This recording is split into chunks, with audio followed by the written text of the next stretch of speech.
Good afternoon, everyone, and welcome. So for those who are here, I really appreciate you coming, though it's a bit rainy and strange weather. For those who are following us via live stream, I also welcome everyone for following up on Sunday afternoon. But the topic is quite relevant, it's current, and I have wonderful guest speakers here. I tried to have actually a gender balance because Europe is moving into this direction. Unfortunately, I was turned down by the European Commission, and Maria Silvia Gatta, though being announced in the program, unfortunately could not participate with us. And this is something that we can also work on for our future events, because it's the first time we are launching a new program, and with a quite interesting title, so New Creative Europe Media, Let's Push Our Boundaries. So, ladies and gentlemen, welcome. So, as you could see, we started this panel with first news. This year we are celebrating 30 years of the media sub-program, and it's the only program at the European level fostering European audiovisual industry. And actually media is the perfect example how we can push our boundaries. As Alejandro González Iñárritu would say, cinema is universal, beyond flags and borders and passports. So I welcome my dear guests, wonderful speakers. On my right side, we have a State Secretary from the Ministry of Culture and Media, Krešimir Partl. Welcome. On my left side, we have CEO Luis Chaby Vaz, who is here with double personality. He's the CEO of the ICA, so our counterpart in terms of the Croatian Audiovisual Film Center, but he's also the CEO of the EFAT. It's the very important institution helping stakeholders and film funds, especially those who are coming from diverse capacity countries, to advocate and echo our concerns and challenges when it comes to European funds. And last but not least, my dear CEO, Christopher Peter Marcich, the CEO of the Croatian Audiovisual Film Center. Welcome. Thank you.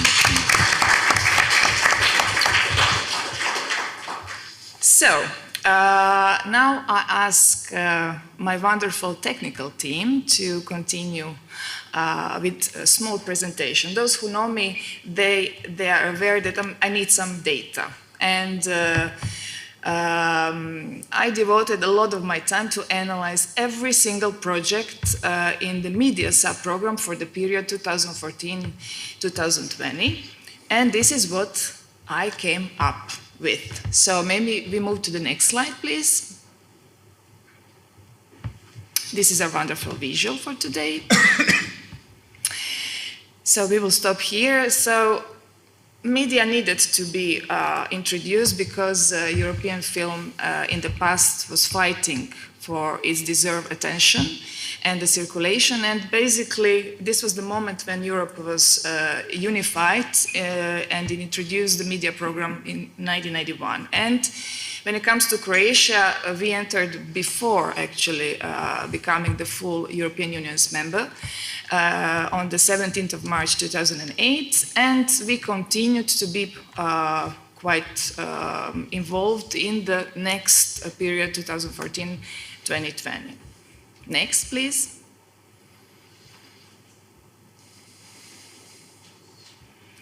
Short, but important to mention. So what was before?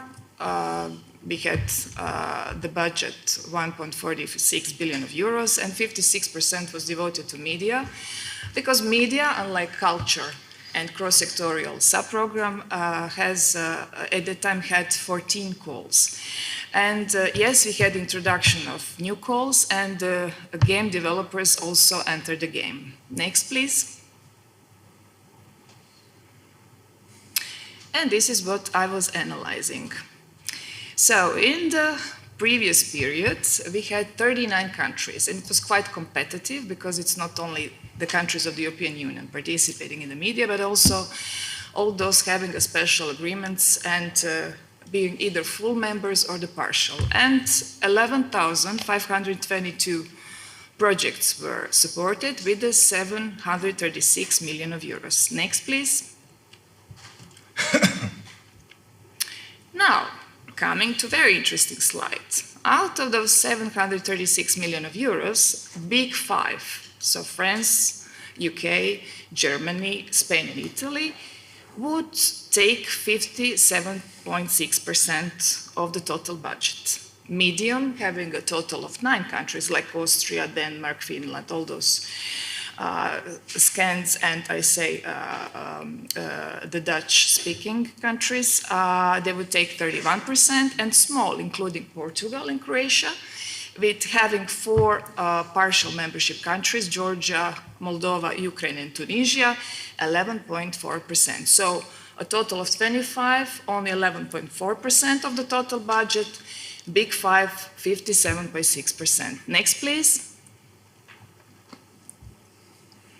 So now when you see, in terms of the projects, small countries are taking the most, so 38.8%, with a total number of 4,469 projects, which means that for a lot of projects, we get the less funding per project, but also in total. And of course, big 27.9 and medium 33.3. Now let's move to the future. Next, please. So now, number 3 is very important.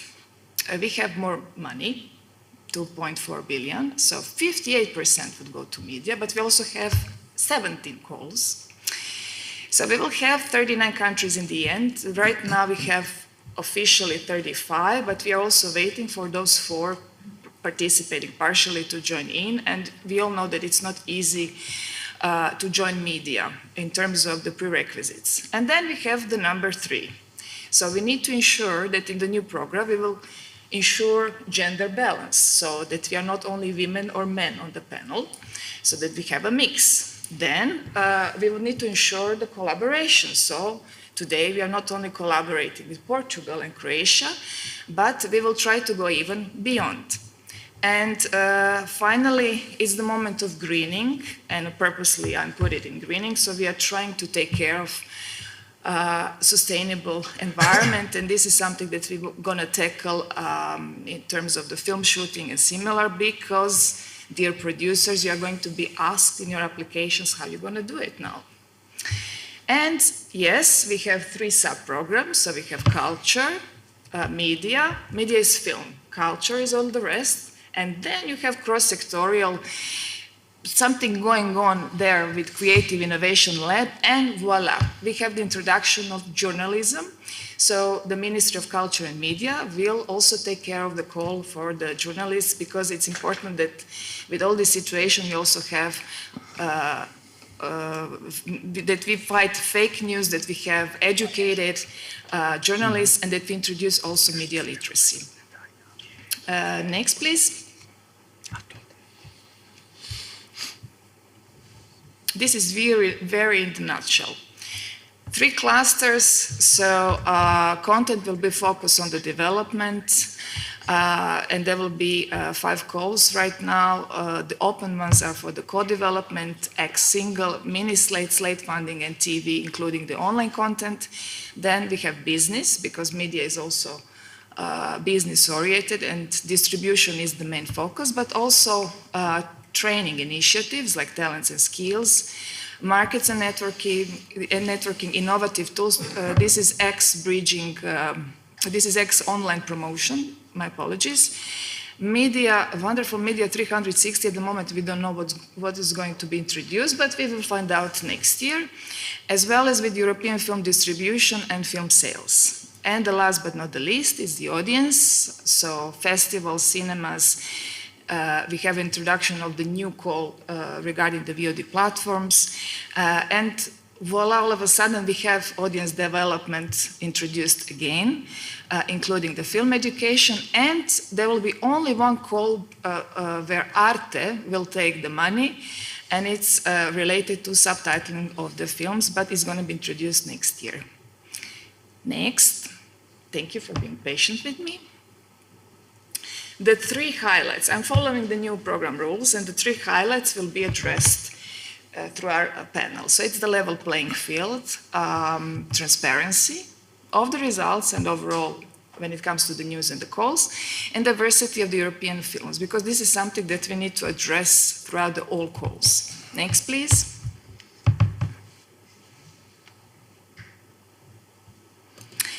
And finally, we come to the first topic, and it's regarding the content.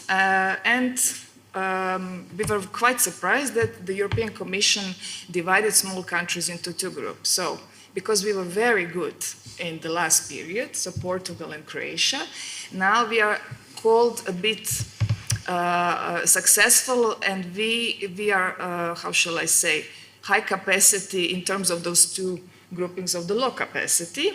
And the group B will be all the rest, as you can see, Albania, Bulgaria, Bosnia and Herzegovina, and etc. It's important to know that group A will consist of Croatia, Czech Republic, Estonia, Greece, Poland is no longer medium capacity, but it's also part of our gang, and Portugal. Luckily, we will have a call specially introduced for low capacity countries, and it's mini slate.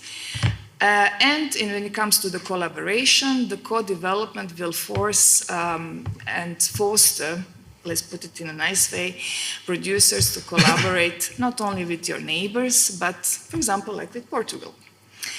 And when it comes to TV, you will need to also now introduce throughout all these COVID times, how do you collaborate with VOD platforms? But there is no guarantee that the VOD platforms will keep or give you your IP rights. This is still under negotiation. So let me start with Croatia. I like to introduce what's going to happen, but let's see how we did it and how we actually helped Croatian audiovisual film industry during those COVID-19 times, because we are still kind of getting out, but then COVID-19 strikes back. And I'm not sure that we are aware that everybody knows how we actually helped the Croatian audiovisual film sector. So I would like to start with Mr. Partl. Thank you, Martina. It's true, like you said, every time we think that the COVID crisis is coming to an end, it strikes back. And we're monitoring what other European and worldwide countries do, and there is nobody has found a way to actually cope with it because it's very unpredictable. We try to find some measures how to help the industry, and I'm talking about the culture and creative industry in whole. But when you find something that can help them, then the situation with the pandemic changes. So it's not really easy. Since the start of the pandemic in Croatia in March last year, we adopted a series of measures to help the industry and culture in whole. We made an effort to find in the state budget more than 80 million euros to help the culture and creative sector, some of which are loans with 100% guarantee from the state that we made through the temporary framework state aid of the European Commission. Some of it are grants or direct help to artists. Also, in cooperation with Chris and the Audiovisual Center, we gave the producers extra funding so they can cope with the pandemic situation, get masks and disinfectants and everything they needed to work through the pandemic crisis. And also, again, with the Audiovisual Center, we gave extra funding to films that were in production so they can finish the movies. And I said actually yesterday at the opening of the Pula Film Festival, we have to be very proud that some of the movies managed to finish productions, and actually one of our movies also won a prize at the Cannes Festival.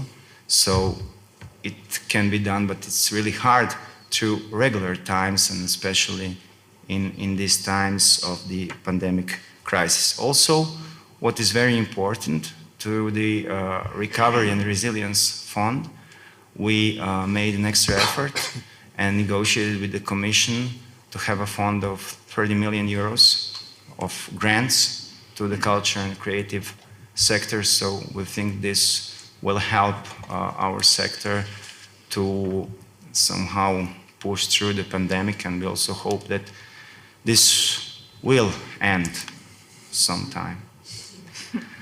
Also, I agree with Martina, and she made a great presentation. It is important at this time of the pandemic for Europe to come together. And we spoke about it at the start of the pandemic. It's not good for countries to close their productions into themselves. We have to have more cooperation at the European level. And also I think that the European Commission has to set some rules, and I will speak about that later, about the streaming platforms, and also about one problem that I think that awaits us, and this is the window between the distribution in cinemas and distributions to streaming platforms. If we lose that window, cinemas throughout Europe will be in problem, and I think this is something that we will have to address. If Europe negotiates with big digital companies as a whole, we are much stronger than when small countries have to do it by themselves. So I think this is a topic that it will be raised in the next couple of years, and I think even sooner, because this pandemic has pushed something that should have happened maybe through the next 5 years. It happened through 1 year. I think this is enough for the beginning. Yeah, I'll speak you about entered it also my later. my Okay. slide. We are stopping at the content, so because I want to compare also how Portugal did it. Thank you, Krešimir. Well, Or you want to choose it from also effort? I think I can do both. I think I Okay. can do both, and maybe start for. Well, first of all, thank you for your kind invitation to be in this panel. Congratulations to all the Croatians on the prize won in Cannes. It's at least I feel a little bit like my own prize, because I come also from a small country, and each time that someone like our kind of movies, our kind of storytelling wins something important, I think it's also important for a country like mine. So congratulations to all. It was and at the end it was a great movie, so I was very pleased to see it yesterday, and I am very happy for the results.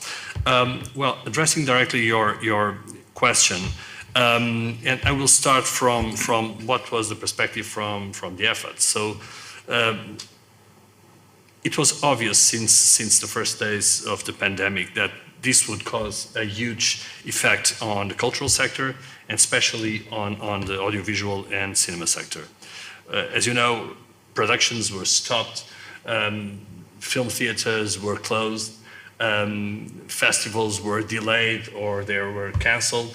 So for all that was the environment that we used to work with, it was a major shock, and it created a huge impact. So since the first days, at the EFAD level, we managed to try to have, first of all, a common answer, and try to share experiences between our countries. And we tend to share all the small details of each response in order to see to each country if they were applicable to our own reality. That's what we did in Portugal. So we tried to follow all the major experiences that were out there, and try to pick some of them that we will think that were applicable to our own reality. So like here, we managed to create also in Portugal a special budget for answering the crisis that was aimed especially for producers, theaters, distributors, and festivals. It was an extra budget of approximately 8 million euros on top of our annual budget, and that would allow all the companies to have their own films and their own companies still working during the first stage of the pandemic.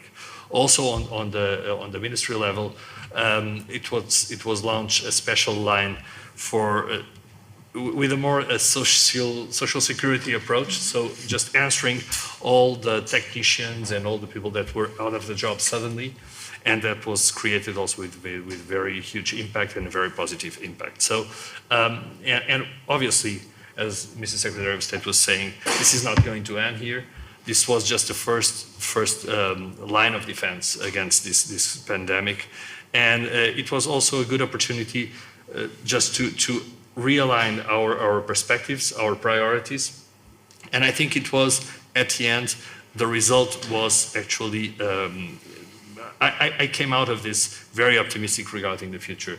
Right now, not only we gain some visibility on the government level in terms of what is required to have a proper response for the cultural sector, and especially for the audiovisual sector. And as we know, sometimes when things are easy or on easy times, it's not easy to get that message out there.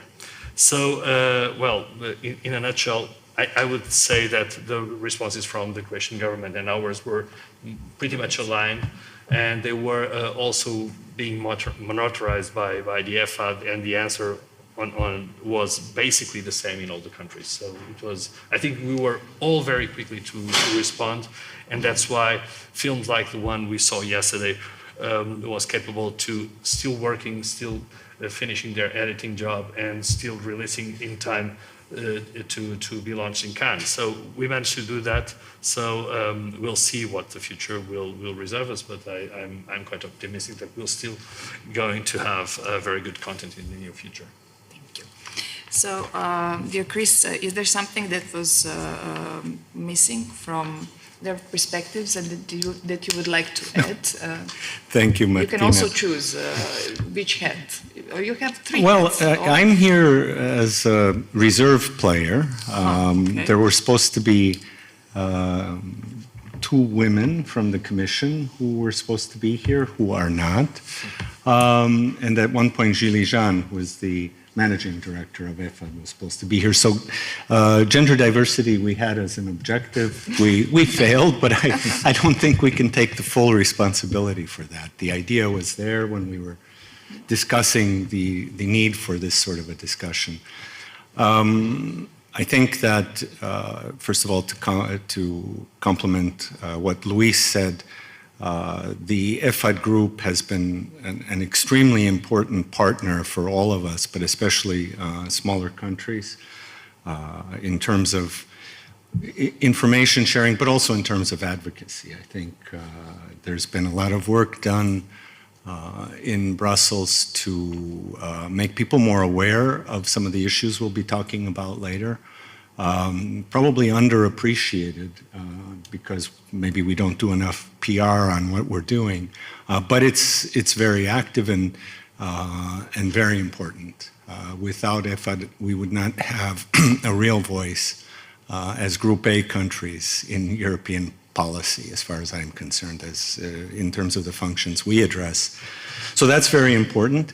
I think it's also worth recalling for the next phase of this panel some of the dates Martina mentioned. 1991, the beginning of the media program, that happened at a time of seismic legal and policy changes at the European level.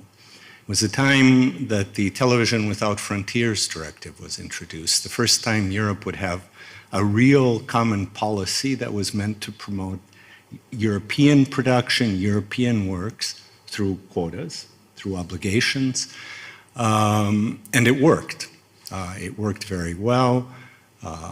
There were many big players, big television companies, big American companies claiming it would be the death of audiovisual in Europe, and it was really quite the contrary. It was enlightened policy that delivered results. We are at another turning point where we should be able to do the same thing with the same political courage that Europe showed in 1991, when it was a smaller club. There were, I think, at the time about 12 member states going to 15. Luis, I think Portugal was in the process of joining. But it was an important turning point, and with it came the media program. And the media program's purpose, in part, was to accompany the political decisions and legal decisions that were taken at the European level with concrete support measures that would enable Europe to rise to the challenge and to enhance its production and enhance cross-border cooperation between the member states. And there, the results have, certainly the production, if you look at the numbers, speak for themselves. Cross-border is something that Europe continues to strive for, not as successfully as increasing national production, but they continue to work on it. So I think it's important as background to understand that these policy measures that are taken can have a good and a serious practical result in the marketplace. In terms of coping with the pandemic, I think the State Secretary said most of it. Our role at the center was in part to deal with the extreme anxiety that existed in the community when individuals who live on a project-by-project basis, festivals that depended on physical events, calls for tenders that had procedures that were impractical during the COVID, all required special attention, and we did try to address all of those. We enabled the festivals to continue in an online version, adapting our procedures. Calls for tenders continued to be processed, and thanks to the ministry, we continued to function at our normal budget level, which was not the case in many countries in Europe. And we processed all of the calls regularly, even had an earthquake that tried to disrupt our work, but we kept on trucking. Some of my team were wearing helmets in the office after the earthquake for a while, but we managed and introduced some support programs towards the end of the year to re-energize production of Croatian films. I think that longer term, the European funds that are there that everybody's talking about will need to be deployed to deal with some of the structural uncertainties, because I think long term there is more disruption than we're really talking about now in terms of production capacities and structures that we will need to reinforce in order to be able to continue to produce. So I'll stop there, Martina. If I've missed something, you'll remind me. Yes, I will. So I will still remain with this slide. We will definitely go back to the games that platforms play. But just to tackle some things that might be issues in the new program. I mean, new program, we've really waited the announcements of the calls and on behalf of the European Commission, and they came late. We know that the member states couldn't agree on certain calls and award criteria. And dividing actually small countries into two different subgroups, how shall I say, I understand that once you are successful, you belong to a certain category, but I'm afraid that this might cause even more challenges, especially for Portugal and Croatia, for example, belonging to the first grouping.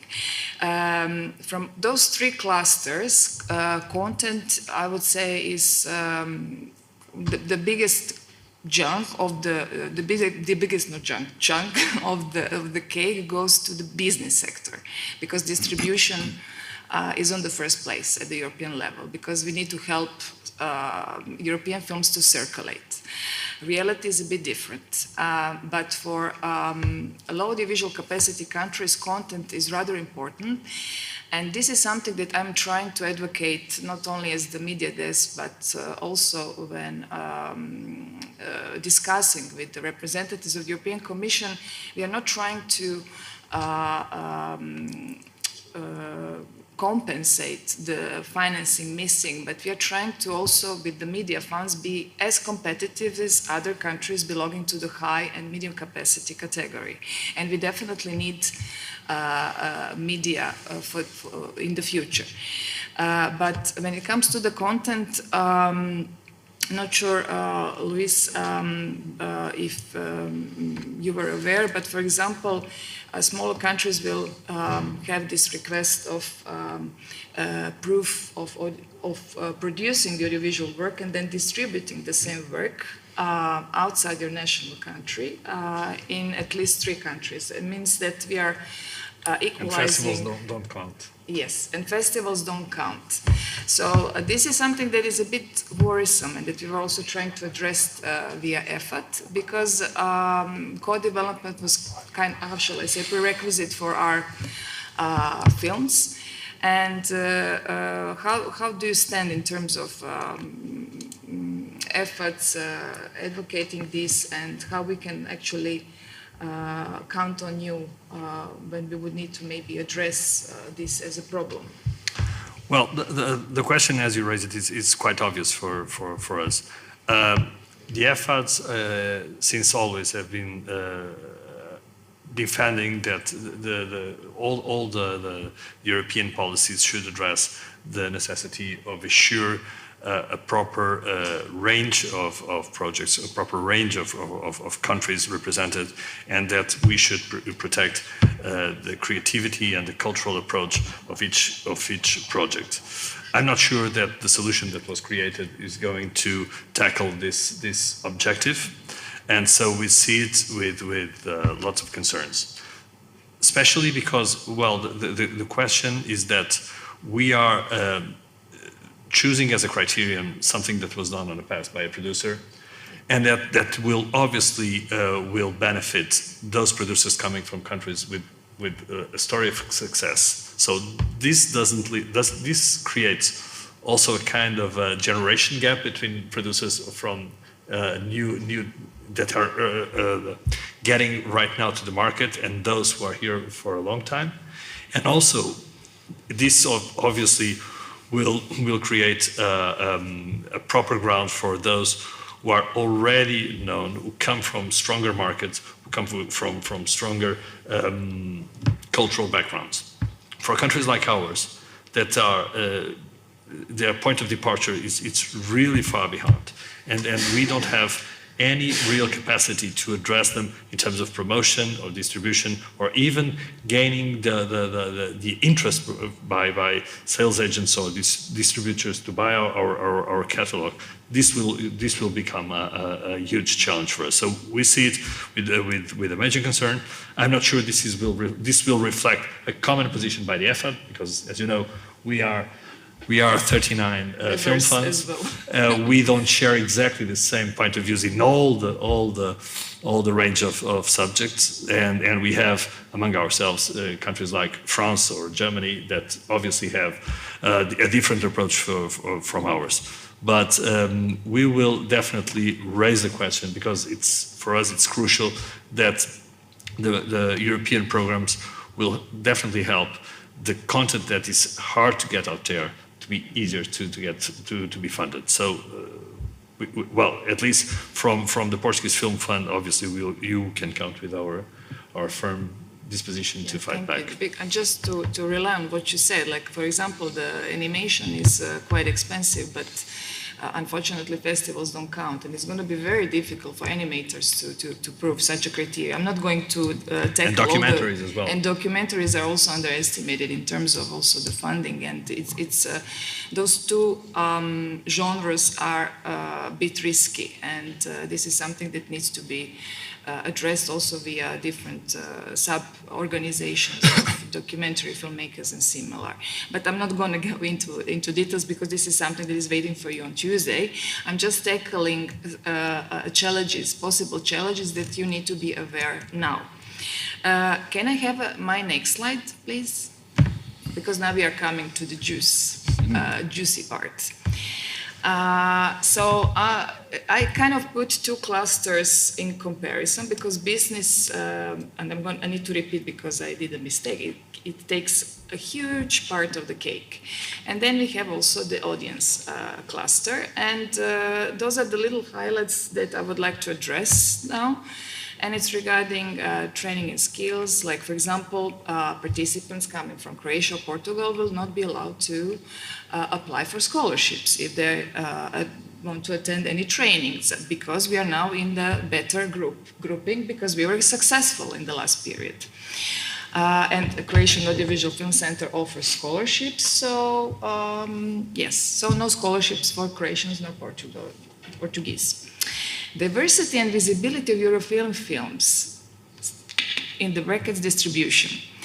So from all those three clusters, the business one is not the most non-transparent, I would say. It took me, I would say, a lot of time to analyze, I told you, every single project and especially every single film title to be distributed in the period 2014 and 20, and I will explain why. And it's a bit tricky, this kind of balancing versus Europa Cinemas versus European VOD networks, which one's going to win. And single festival versus festival networks, to explain for those who were not aware, but festivals were quite joined in this action to keep single festival scheme. So this was the first moment where all countries were joined together to keep the singular scheme, which means that Europe has a tendency to put all festivals into one network, by which we might lose our own specialties, our own national festivals, and this is not something that festivals agreed, and they fought and they won this battle. Not sure if if it's gonna remain like this. So, in terms of the distribution of European films, this is very interesting. So I need to come to my numbers. So I'm very happy when I see Croatian distributors receiving the funds, but they're receiving those funds for non-national European films. And I must say, you will see it also in the end, in the video, they are the second after 49 films, Croatian films, being supported in the previous period. They are on the second place with almost 1.9 million euros. But in this 7-year period, only one Croatian film, and this is The High Sun, was sold via sales agent to different territories. Portuguese films, there is no Portuguese film being sold in this period, which is interesting. But you have, from Big Five, you have a total of 107 films.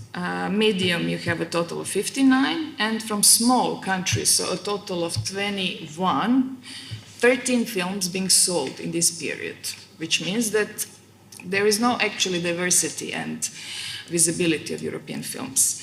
Of course, when it comes to the money, so all those films from France, Germany, and similar were taking the most of it.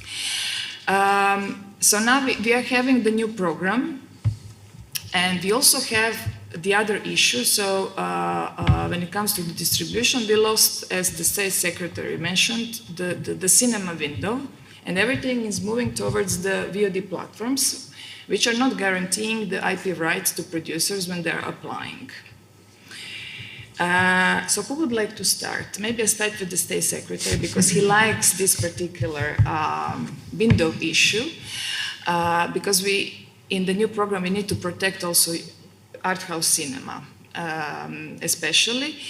And on the top, we also need to introduce directives that are supporting our national production when we fight these big players. So basically in the new program the focus will be, and due to the COVID-19 situation, that you also produce but distribute more and more your films on the VOD platforms. So Krešo, I give you the floor. Thank you, Martina.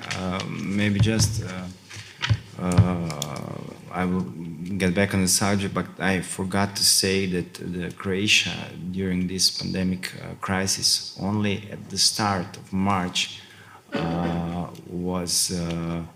had to close down cinemas, galleries, museum, and this only lasted for about 2 months. And later we stayed open the whole time.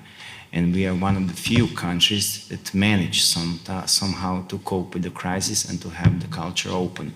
And I think this is important for everybody. Now back to the subject. Well, as I said before, the pandemic crisis has pushed things, and things happened a bit sooner than we accepted. The streaming platforms have penetrated more and more into the homes of the people, and I will talk about the Croatia, but this happened in the whole Europe, and the cinemas had a fall in incomes in Croatia at one period more than 80% in compared to the 2019.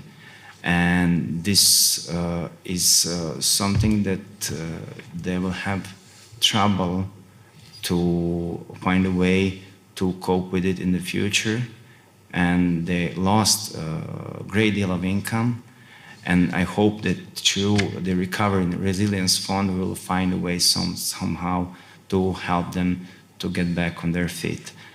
And the problem, and the first let's say big movie was The Irishman, that was played primarily on Netflix, and the window from this point started to be a bit tightened.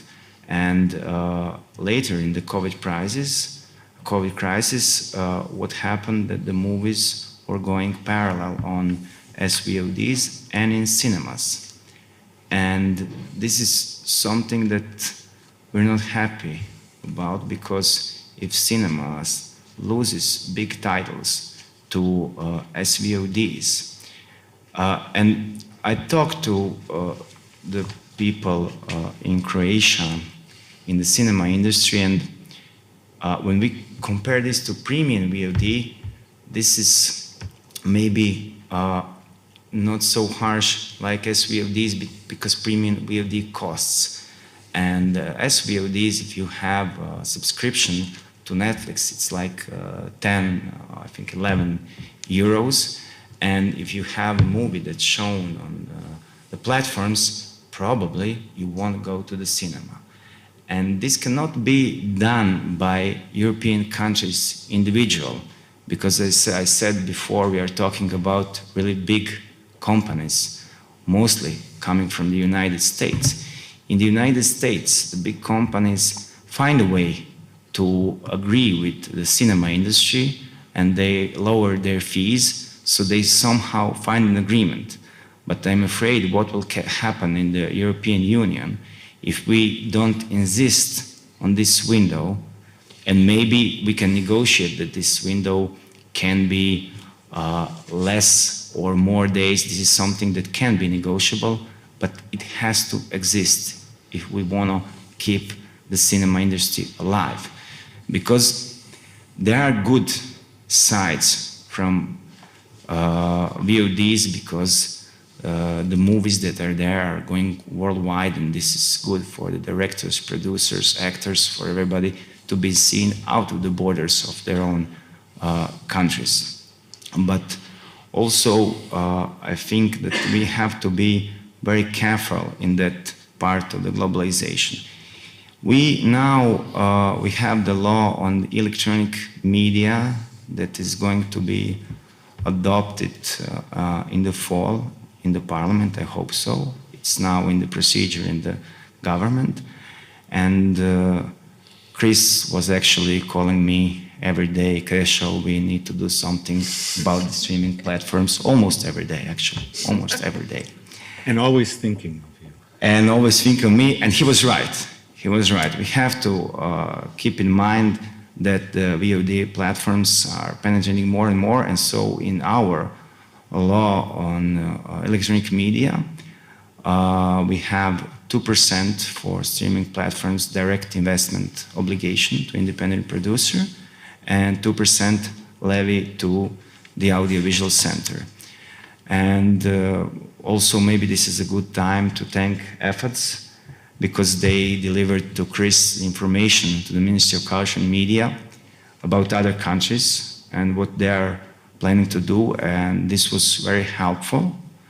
And I think all countries in the European Union have to make a stand and put an alignment in the law with the obligation of streaming platforms if we want to keep our industry rolling. Because we have two important issues. One is the contribution to the audiovisual center, and the other is a chance for the producers from the European Union to get to Netflix to have a chance also with their titles to create new audiences. And I think if we make a stand together, we have a good chance. So then I will switch to Portugal. How did you protect Portuguese presence in terms of the VOD platforms? Okay, well, very complex question over here because we first of all we started by the chronology, and then we moved to the directive, and I can try to address both, not only through a program like Creative Media that obviously the cruelty of numbers show that we have some work to do, but also all the work that has been done, especially by the Commission, launching the Media Action Plan. That was obviously an effort, a huge effort to complement the work that was started by the approval of the directive. So we have a complex environment right now. On top of that, legal framework, COVID arrived, so we have the perfect storm to live in, which is good. And it means that we have to have a different approach to our legal framework that we had before. A couple of years ago, when we launched a new legal framework, everybody expected to be very sustainable and would create conditions in the market that would last for a decade or something.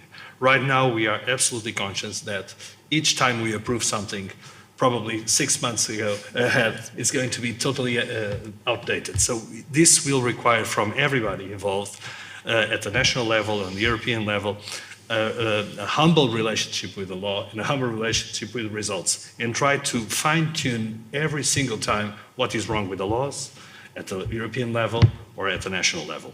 So bearing this in mind, obviously and starting by the windows that were referred here, I might agree that this could be a solution, but we have to understand this is not a common solution for European countries. So I would say, and from a personal point of view, that I see it a little bit difficult to find a common position on windows of release for titles. But I agree that we have to do something in order to protect art house movies. I'm not sure it's the Windows solution, but I'm sure we have to do something about it. Because as it was clear on your data, just because we have a European program in place doesn't mean that European content is out there and it's reaching their natural audiences. So we have to do something, and we have to find the better solutions in order to exhibitors who play the decisive role in adjusting their programs to what the audiences are requiring every single time. So we have to obviously keep paying attention to that. Getting into the transposition, and now also from an EFAD point of view, since the beginning we found that this was a golden opportunity for us, for all of the countries, to modernize our legal framework in a national level, and that was done. So all the three main objectives that were present on the law. So I would say the creation of the European quota, the requirement of prominence of European works, and also the financial obligations that were for the first time imposed on platforms were gold for everybody, and we have to work on that environment. So we did it. In Portugal, as I believe it was done here, it was a very hard struggle with everybody. Everybody's got an opinion on this. For me and Chris, it's definitely hard to cope with every single data that is coming to us, and then try to make it a point of negotiation that will be handled by the proper people in charge. In this case, I believe it was Mr. Secretary of State, and it's hard to deal, because the complexity of the environment we are dealing with, it's really hard to. So I totally understand what was the struggle here. It was kind of the same one we had back home, and the results are not that different. So we have obligation investment of 4%. And we have a levy of 1%.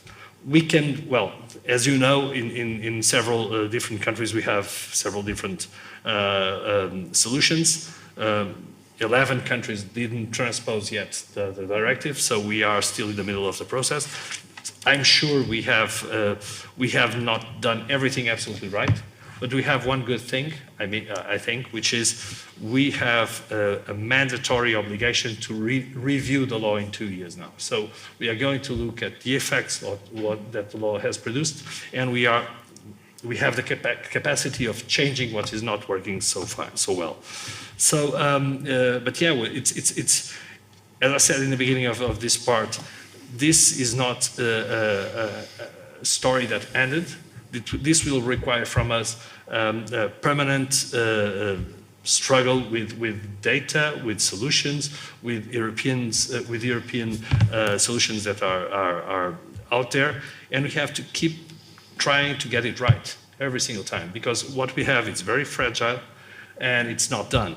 And so that's it. That basically our work is just beginning, and we have to have a very humble approach to what is done. So when we reach to a solution like Croatia just recently, when we made it, we made the transposition. Well, it's just the beginning. You have to keep. Of the next one. The next one is just around the corner. So yeah.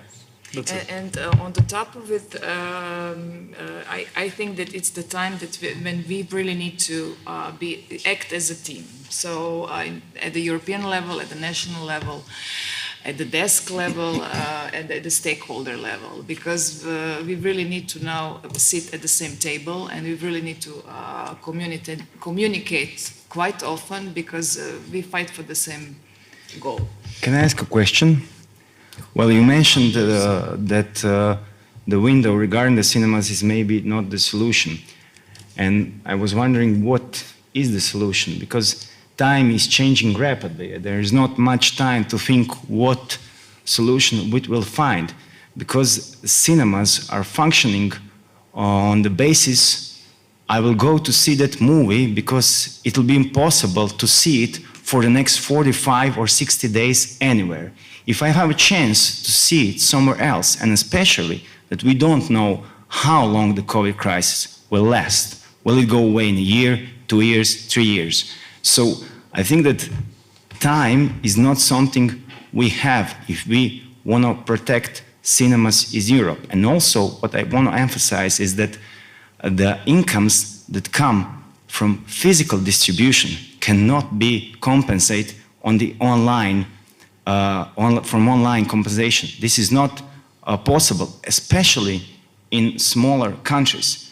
I mean, you have now the movie that won the award in Cannes yesterday, Film Morina, and if this movie doesn't go to cinemas, it won't have a chance. And if VOD platforms don't have a window, a lot of cinemas will stop working because they will not have income. And I don't think that as a state we have enough budget to give state aid to cinemas throughout Croatia. Some of them will stop working, and then you will have less and less public. So I think this is something we have to address as soon as possible. if I might just clarify this point, I don't say it's not a solution. And what I say, it's difficult to be a European common solution for everybody, because it's not a reality in every single country. And to reach that kind of consensus, I would find it difficult. But I agree with you. I agree that just dropping the idea that we will leave an open field for the platforms, it's not enough. Although just also creating windows doesn't solve the problem, because we have this distribution problem that doesn't reach every single content. So as Martina was explaining very clearly, the content of independent that is bought by independent distributors, it's mainly for the big 5 countries, and very rarely reach content from Croatia or Bulgaria or Romania or Portugal. So that doesn't happen. So, and I'm not sure that this will be solved by the platforms themselves, especially because there is a lot to regulate still under the directive. So not only on transparency, also on quota, also on prominence. So we have to do a lot still in order to guarantee that the proper European contents reach our audiences, and it's being promoted as it should be. So it is a complex environment. I'm not sure that we can expect from any single solution that will solve the problem. And especially for some countries that really would never accept something as regulated as quotas, I would find very hard to have a common consensus at the European level. Just to be clear. And plus, just to refer to the slide that you can, hopefully you can still see, you have in the gang, in being introduced VOD platforms that they're going to receive extra funding for their networking. We are not sure yet whether we will have only one network of VOD platforms, most probably yes. But still, this is also the moment where we need to address what we want to have and how we can protect this diversity. Because the problem is we have introduction of variety of calls, but we need to make sure that the beginning is also following the end in terms of diversity of the content. And we need to ensure that, I understand that we cannot promote every single film the same, but we need to have some kind of context in terms of the origins and territories as well. And we need to promote it via all schemes. Chris, you were very... I've been very patient. So there have been a lot of themes here. We started talking about the graduation of Portugal and Croatia, which is a mark of success on one level. But we are being penalized by that. But we're being penalized. And yeah, I was missing the wording penalization. what is the normal answer from the media program? What would be expected would be that there would be measures designed to encourage the continued development and success of the countries that have graduated, so that they can, in fact, plug into and take advantage of the full media program, recognizing the challenges that we will have that Martina described. And that's missing. And what's missing in the description by those who administer the media program in Brussels is any sense of a real awareness that there is a problem there that needs to be addressed. That's what really bothers me. There's a sense of, oh, you made it into Group A, be happy. And, okay, yes, but you also need to accompany that success and continue to encourage it. And I don't see that. I don't see that at the level of the media program. I also don't see it at the level of the directive. I'll come to that subject in a minute. And that's discouraging, because the Commission had been an important basis for the success of the sector in Europe and the growth of the sector. And I'm afraid that with the emphasis on big, the interests of the small or medium or Group A or whatever you want to call us will get lost. I do understand that Europe dreams to have its own Netflix, Europe dreams to have its own Warner Brothers. There have been attempts over the decades to create European majors that have not worked. Part of the reason is that no single country in Europe, with the exception of the Brits, sometimes when they make American movies, create essential content. Create content that will drive a platform, create content that will make windows possible if they respect them. It just hasn't happened. We haven't been quite that successful in Europe to create majors. And that's a problem that the Commission, I think, is trying to address by fostering a commercial approach to the media program. But I think that it's a tall order, and there could be a lot of victims along the way, including countries like us. On Windows, but I think that they could do a better job, and I think that fostering sort of more pan-European availability and distribution of works is a very important objective for the media program, but also for Europe, because Europe is supposed to be a continent of diversity, but where we do come together, and the media program should be doing that.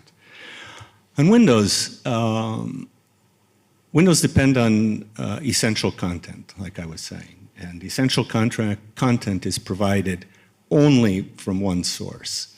And as long as that essential content decides, and it's the American majors, if they decide to respect Windows for the theatrical model, those will be in place. Without it, it's difficult to sustain. What is troubling, and what I think the Commission ought to think about, and also the member states, is that it's not, and this is not it's just a statement of fact. That same content that is produced by those players is also content that is controlled by or controls all of the major streaming platforms that cross borders and that are successful. Now, if you look at that from a structural point of view at the market, you have essentially the fate of cinemas decided by this group that is looking and migrating to another service that they can take care of, but that we're left out of. And our interests are completely an accidental consequence of whatever decisions they take. And that's a problem. Now, can we deal with the issue in some other way? Because I do hear what Luis is saying. A single European approach to establishing a window is hard. We don't negotiate as a group. We've seen that in the implementation of the AVMS directive. We see that everywhere. France has moved ahead. They're finding ways to provide incentives to respect windows. And I think there is a kind of and what they're doing is they're saying to the streamers, if you don't respect the window, you will have to invest not 20%, you will have to provide 25% to Europe. And I think that at some point, Europe is going to have to look at an incentive tool for windows where you could have a pan-European levy on streamers, and the levy would be designed to deal with content that doesn't respect windows and would get redistributed to cinemas or something. I mean, somebody smarter than I am or creative than I am can figure out the details. But I think absent that kind of a pan-European solution that is within the hands of the tools that we have, we're each going to go our own way, and we'll hang separately, as the saying goes. And that's not good. Now, can it be done? It may be. I mean, it's going to be difficult because these same big players are very good at lobbying. They brought us a directive a few years ago that was, for my money, stillborn. It was overtaken by events when it was adopted. Now it's even more overtaken by events. But it was well done by the big players. They lobbied through, and I know it was difficult. I know the French felt alone in trying to get a more relevant directive. But unfortunately, we have what we have. But there are instruments being developed in Brussels that could be relevant. And here, and I don't want to get too technical, but Europe is aware that some of these big players like Google and YouTube are having a major impact on the market. And are not really competitive players. They dominate the market. And so you have something called the Digital Market Act, DMA, another acronym, that is being looked at in Brussels. And in my opinion, it's a mistake to exclude big streaming companies that are integrated with big production companies from the surveillance and eventually disciplines that the DMA will bring to bear on these players that are able to dictate the terms of the market otherwise. Google does it by itself now in its market with its search. YouTube does it in its market where it's dominant. But I think that if you look at our sector as a group, you have another big player that needs to be watched, monitored, and needs to understand that they cannot simply do whatever they want in an anti-competitive way. And so there is stuff to be done. This is probably not the time to talk about details. But I wouldn't be hopeless. I wouldn't lose hope, let's say. Let's put it that way. Yeah, that's why we are here, Yeah. to keep the hope moving forward, because it is the challenging times, and we really need support at all levels. So just before we continue, I know that we are live stream, but I see also a wonderful audience. But do you have any questions from the audience? No, everything is clear. From you, being a panelist, is there something that you would like to add? That's something we missed to underline, maybe Luis? Well, yes. Well, this part of the directive is something really important, and as Chris was referring, of course there is a huge range of solutions, and we always get to the end, and at least I have in my own field the impression that we could go a little bit ahead and try to get some more obligations or some piece of the cake a little bit more ambitious. But we have to bear in mind from a European point of view that right now almost all the countries have now conditions to impose investment obligations to the platforms. And also we are capable of retaining part of the money through levies that will directly be part of the budget of each national film fund. And at the end, that will help to boost independent European creation. And that is something remarkable that before this process was not totally in our hands. And now we have to have this notion that this is as I was saying at the beginning, this process is just starting. We have in the future ahead regarding the transposition, we have huge challenges regarding our relationship with the regulators, with the transparency issues, with assuring that the copyright that is in place is respecting what is felt to be the European approach to copyright. And on prominence, if we are guaranteeing each time that European content is being promoted as it should. And as we know for a fact, and Chris and I were involved pretty much in several discussions with our friends from the platforms on prominence, this will be a huge thing. I mean, if we enter that kind of their corner of promotion and the way they relate themselves with each consumer, that's going to be a challenge for everybody. And we don't know exactly how to address that. And I'm sure both the Commission and also the Member States will have a role in that. So we have to have a lot of work to do ahead in order to protect our own creation, our creativity. So take the vacation now. Yeah. Maybe from Krešimir. Thank you. Once again, I have to disagree a bit, and don't hate me for it. Okay. Unity in diversity, the motto of the European Union.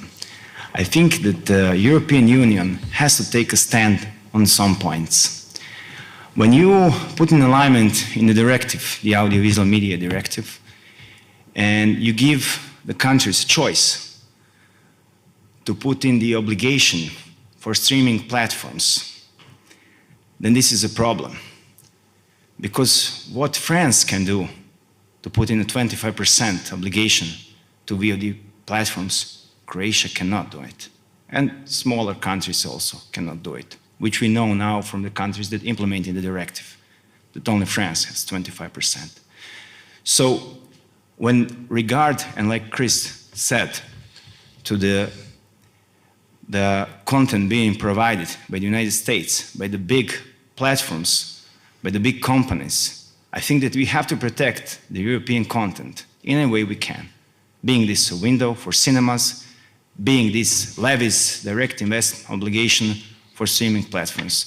But on some point, we have to have a common stand, because it's hard for smaller countries to negotiate these deals with big companies, and none of us want to lose these companies because they're important for our producers and our audiovisual sector.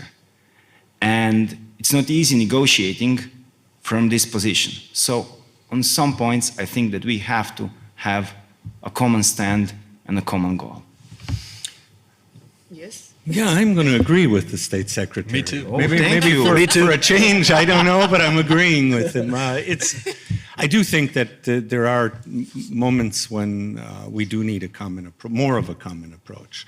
And we've missed that in the directive. I think it's difficult, but it's not really impossible. I think you need a floor. You still give countries the freedom to do more if you need to, but simply saying let 1,000 flowers bloom is not really our answer. And I do want to thank the Ministry and the Secretary of State for the courage to really move in the direction that they're moving in with the law, because it's not easy. I know that the pressures are there. I think that it's possible to move further, and I'm sure we'll have more discussions about that in the future. But it's a great step, and so I am appreciative of that and of the difficulties in getting to that point. So I'll stop for a moment at least. Did you also want No, I also agree. I mean, I agree with you. It's sometimes we feel, especially small countries like ours, that if we are going to act alone, nobody will really take care of our position. And I totally agree that we have the need to have this process open all the time. That's why I told you that approving the directive was an important step. Leaving up to each member state the way how they are going to transpose the directive, and even further to regulate the directive, it's a huge task, and it's difficult to do it by ourselves because we don't have not the size or probably the skills to have some fights on our own. Yeah, and I agree that on a European common level, we should have this permanent open dialogue between not only the member states but also other European institutions in order to get it right all the time, and have this notion that this process and the way that our laws will become obsolete in 5-6 months will require from our end a true effort of cooperation, of sharing data, and have common goals. The effort that was made by France and Germany on the beginning of this process was huge. I personally thank them because they took the lead in very hard conditions, and that will make possible for us to enter the table. Otherwise, it will be impossible for a country like Portugal to deal directly with the platforms. We didn't have the size or the content or the money that would matter for this discussion. So that's why we are sitting at the table and we are capable of explaining our points of view and try to readjust our reality to our proposal. So, but I totally agree with you, and I know it's not easy. It's not an easy task for each government at the national level. It will be easier if we have like this common position and this comfort from our colleagues. But what I say it's sometimes on some issues we're going to face a total different approach on a European level. And what was the point of our discussion is the windows the windows are mainly something that is not a common position for everybody, but the problem is there. The problem is there. So we should address the problem as a common problem. Either is through solutions on the windows, or either is support on exhibition, on art house movies. Well, there's a wide range of solutions out there. Just a small additional comment, since windows. If the studios are granting discounts in the United States in rental terms, so the percentage that they take from theatrical exhibition in the United States, the minimum that you should expect is that the same discounts are available in Europe. And if it's not, I consider it discriminatory and possibly anti-competitive. And those sorts of things, those sorts of issues need to be on the table. There need to be discussions about it. The big players need to be put on notice that we're not going to be allowed to be walked to the ditch and dropped in it. Okay, so we came to an agreement. Absolutely. Yeah. Totally. All right. This is one thing. The second thing, there is a lot to do. And there are definitely challenges we need to face. We are all different. This is the highlight of the media program, because without this diversity, I mean, there is no sense then of Europe and the culture, content, and the films, and etc. But we need to try to turn those differences into our opportunities. And without further ado, I would like to thank my dear panelists, so State Secretary, two hats, Luis, Efat, and Ika, and finally Chris from the Croatian Audiovisual Film Center for participating and for helping me to launch the new program here in Pula. So I also thank the festival as well. And since I have all of you here, dear audience, following physically and live stream, it is my also pleasure to announce a beautiful video representing why we were panelized and put in the group A. Those are the creation results and the brochure that I tried to summarize from 250 pages into a video of 1 minute. But just to give you a small highlight, so out of, you wanted to add something? No, I'll add, before the video, I just wanted. The culture, I'm joking. 366 projects, 7 million euros, 7 years, 11 calls out of 14 calls, 70 organizations. I'm sure it's not going to be easy. I tried to include greening. I'm not printing the brochure, but we will get it digital. This is number one.